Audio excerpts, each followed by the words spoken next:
What's up, guys? My name is Gabe, and welcome back to the Trojan Blade. Welcome back to a brand new video. This is episode 33 of the viewer comment series.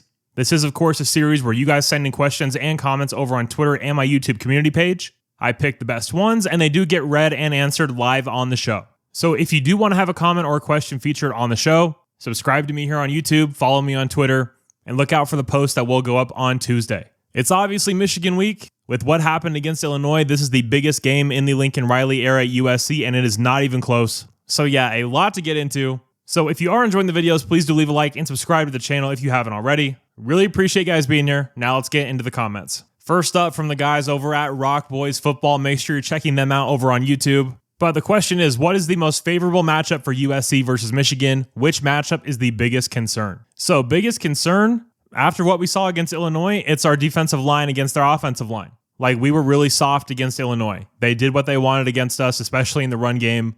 We got blasted off the ball. We were very sloppy with our run fits, playing hero ball on the defensive line. Just a really poor effort. And Michigan's O-line, they're nasty. They can get after it. They open big holes. This is a legitimate top 5 running game in the country. So that's by far the biggest concern to me. Of course, that's how they beat us last year. Those massive runs just kept on happening. But the most favorable matchup, I'm going to just say Makai Lemon against their entire secondary because they don't have anyone that can hang with him one-on-one in man coverage. They just don't. He's a cheat code. He's borderline uncoverable. And if the O-line can hold up and give Jaden just enough time to find him down the field, Makai Lemon is going to have another huge game. Next up from JohnJohn2217 over on Twitter, he asked, do you think we can run the ball against a Michigan defense that hasn't allowed a 100-yard rusher without a big downhill running back like B-Jack? The two backs we're using are more finesse guys. So I do think we can run the ball. I like this offensive line. Now, if Elijah Page doesn't play, because that's not a guarantee for this week, then I think our ceiling as a rushing offense goes way down. I think we saw that last week against Illinois.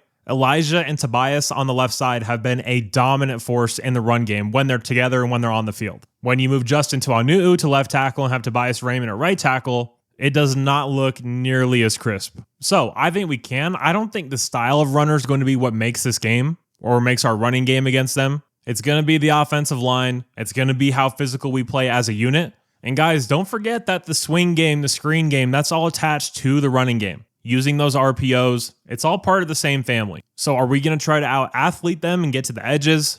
Or are we going to take them head on? Because we tried to do that a little bit last year and it did not work at all. So very curious to see what the game plan is going to be, but I do think we can run the ball against this Michigan defense. Next up, we have two related questions. The first one's from Mr. P over on YouTube. He asked, how do we stop the run against Michigan? This just seems like another game where we have to outscore the opponent. And M Under Family says, should DC Lynn use 3 linebackers against Michigan to stop the run? So first question, how do we stop the run? Load the box, 4-3.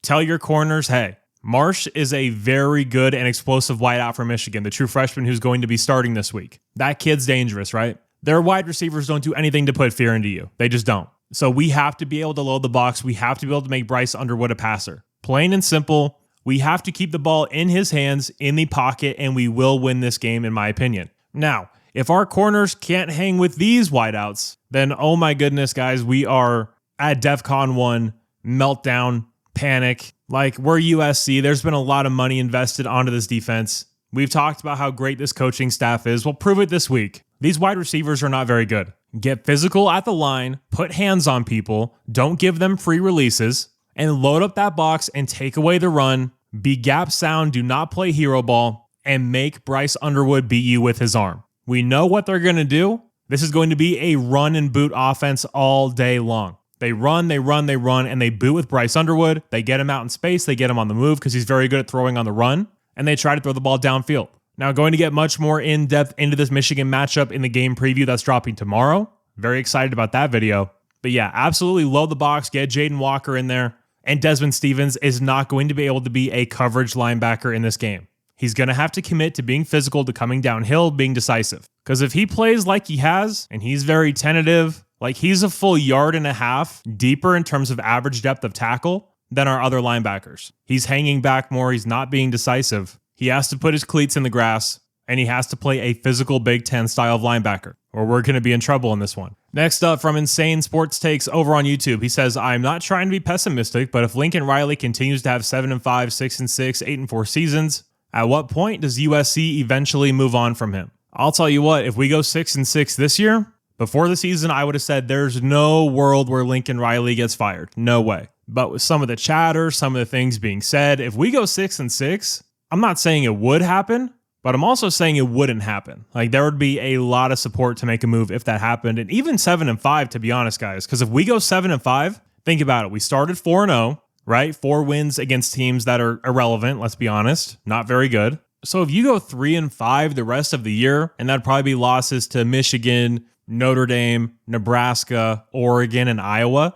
If you lose to every pretty much quality team you play on the schedule, I don't think it's guaranteed that Lincoln Riley comes back in 2026, if I'm being honest. Now, sticking on that sort of note, Chris over on Twitter says, where do you stand with Lincoln Riley? Well, the truthful answer is I'm not sure. I'm in this weird sort of gray area where I'm kind of just sitting back and watching what happens. I don't know where we're going to go from here. I don't know if we're going to beat Michigan. I do know that if we lose this game, that the season's going to go off the rails. And yeah, overall, I just don't really know exactly which way I'm leaning. Like, I wish I had a better answer for you, but I really just don't know. It can work at USC. It can be turned around, but that all starts with this week. We have to win. If we don't win against Michigan, I'm not going to be calling for his job unless it's like a blowout or something. Then I might do something like that. But if we lose to Michigan, there's going to be a very different tone on this channel from here on out. I mean, my gut tells me that we're going to win this game. We play different at home. I trust Jaden Mayava. I trust Makai Lemon. Trust this running game. But we'll see, man. That's the crazy part about this season, about USC right now as a program. It could go either way. It's a true teeter-totter situation. And yeah, just have to win no matter what. All right, next up from Cole over on Twitter. He asked, with how often the corners have been getting burned so far this season, do you see D'Anton Lynn running more zone coverage, especially cover 2 defense, so we can have more safety help over the top, instead of having a strong safety predominantly in the box and having Bishop be the only deep help for 2 shaky corners? So that's going to be the interesting thing with this game. So if we come out in a base 4-3 and we're running cover 2, that's going to give you 5 guys underneath, right? The corners are going to have their eyes in the backfield. That's going to help you with run support. My question is, do we trust these corners to play cover 2 right now? Like, do we trust them to be able to play the run, have that discipline, be locked in on the backfield, and still handle their zones? Because we don't communicate well. We don't pass off zones well, and we give up busts almost every single game, if not every single game. I mean, we've seen zone coverage where we give up a completion and we just can't come up and make the tackle. Like, there's no point in sitting off and playing zone if you can't bring the guy to the ground. So I don't know what the answer is for the secondary. When you're not really good at anything, it really causes a lot of problems for you. Now, the very interesting part about this becomes the personnel, because with Alex Graham likely being back, does that mean he's playing nickel? How often are we in nickel, right? Kamari Ramsey's back at strong safety. Christian Pierce has been one of our best players so far this year when he's playing in the box. He's very good at that. Do not want him in coverage at all, but having Christian Pierce in the box is going to be very important for this game against Michigan, in my opinion. So I think it's going to be a matchup thing. Now, Michigan's primarily in 11 and 12 personnel. So when they come out in those 2 tight end sets, I don't think we're going to have a nickel on the field. I think it's going to be Jaden Walker. I think it's going to be Eric Gentry. And I think it's going to be Desmond Stevens in that 3 linebacker set. And I know you can't do this. Well, you can, but it's just very unlikely. I'd like to see Gentry or Jaden Walker playing that Mike spot, take Desmond off the field, and put Christian Pierce in there at will. I mean, as attacking as he's been, as good as he's been in the run game, knifing into the backfield, being very decisive, I would much rather have Christian Pierce on the field than a guy like Desmond Stevens that so routinely gets swept up, gets taken out of the play. So it'll be very interesting to see. To answer your question, Cole, yes, I could see D'Anton Lynn running more zone coverage with that cover 2, but so many different variables. Very excited to see what we're going to come out with. Next up from Triple D Trojan over on Twitter. He says, what was the point in spending money on Keyshawn and Big Jaw if we're not going to use them to stop the run? I'm hoping D'Anton Lynn got caught sleepwalking last game and does a better job of making adjustments going forward this season. So in the last game in particular, Silver did get tweaked. I think he is healthy to go this week, but I know he did miss some of that game. This is something we talked about in the offseason, but not a lot of people wanted to listen to it. Jamal Jarrett barely played at Georgia. He was a non-factor for that defense. And so far this year, he's been okay-ish. He hasn't been good. He hasn't been bad. He's just been kind of, you know. He does his job some of the time. He gets pushed back others. And then Keyshawn Silver has never been that productive of a player, right? Like, even when he's been in there, because they're using him to stop the run. That's what he's in there for. He just hasn't done a good job at it. He's been getting pushed back further than almost anybody. He hasn't been good enough so far this season. Like, I would much prefer to see Jade Abasiri or Devin Tompkins or Floyd Boucard or Jakeem Stewart. I'd prefer to see any of those guys in on critical downs than Keyshawn Silver right now. So I don't think the question should be, what was the point in getting them if we're not going to use them to stop the run? Because they're just not stopping the run themselves. So like Jamal Jarrett is a 6-7 rep guy for us right now, right? That's a non-factor. And Keyshawn Silver just really isn't getting the job done. So I think the question should be, so the question going forward, I think, should we just be spending money to spend money, on these bigger guys just because they're big and they come from the SEC?